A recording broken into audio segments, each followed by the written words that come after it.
Now, if you get to go to Israel, you'll get to visit this place. This is En Gedi, the town of En Gedi, and these wadis here create this water system. And so David is out in these mountains. He's living in these cliffs. He's living where the goats live. If you read down through there, En Gedi means the rocks of the wild goats. And when you go there, you'll see all these ibexes and stuff. It's just really a cool place. But you got to understand, it is a very arid place.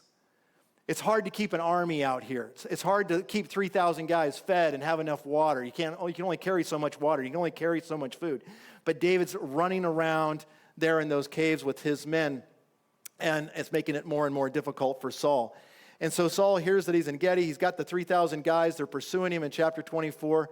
David is here because there's this water supply that's in this particular valley. But as you're standing there, in this place, you can look up in the hills and you can see all of these caves. And there's all these caves all around. And David's in one of these caves. We don't know which cave. He's in one of these caves, and he's got 600 guys, and they're hiding in there. And Saul's got his 3,000 guys. Says, hey, guys, I got to use the restroom here, and I need a little privacy, so I'm going to go use this cave over here. So he goes up to the cave. Now, think about this. He's wanting privacy, and he goes to the restroom in this cave, and there's 600 people in the bathroom. All right, that's kind of the irony of it all, right? And as he's there, thinking he's all by himself, doing his business, David's men are sitting there. David, this is the moment. You see, he's got us outnumbered 5-1 outside the cave. We're 600-1 in the cave. You can kill him easily now. And not only that, David, it's the logical thing to do. Why? Because God has promised that all of your enemies would die. God, it's the logical thing to do. Why? Because if they find out we're here, they've just got to keep us in this cave, and we're all going to end up starving to death. You've got to kill him, David. Now listen, friends, people are going to give you advice. You don't always want to follow their advice.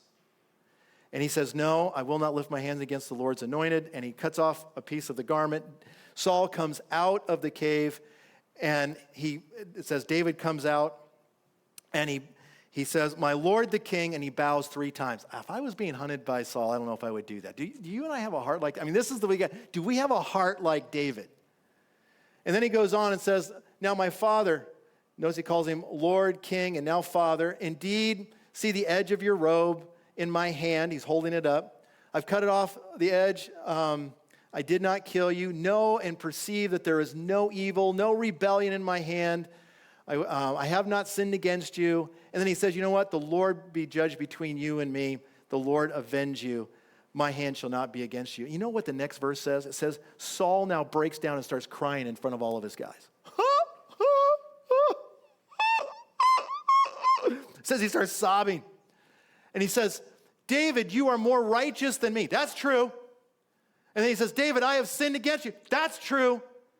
And then he says, David, promise me that when you become king, because you will become king, that you will not kill all of my children.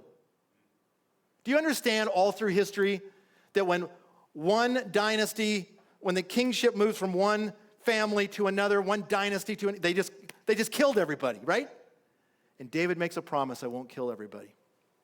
Man, you walk away from these 7 chapters, you find out that leadership matters in a nation, leadership matters in a home, leadership matters in war, leadership matters in a business. Leadership matters. Number 2, leaders that are rebellious towards God will ultimately, at some level, be influenced by demonic forces. And friends, I just want you to know that there's massive consequences. That's why you men and women, whatever God has you stationed right now, you want to be leaning into the Spirit, walking in the Spirit, not in the flesh. Because when you walk in the flesh, you're going to be susceptible to demonic influence.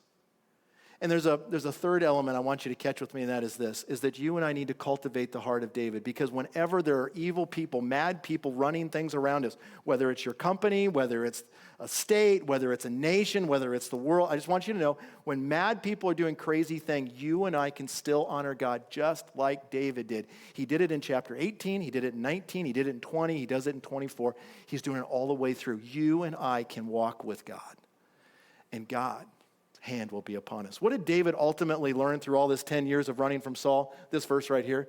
In God I have put my trust. I shall not be afraid. What can man do to me?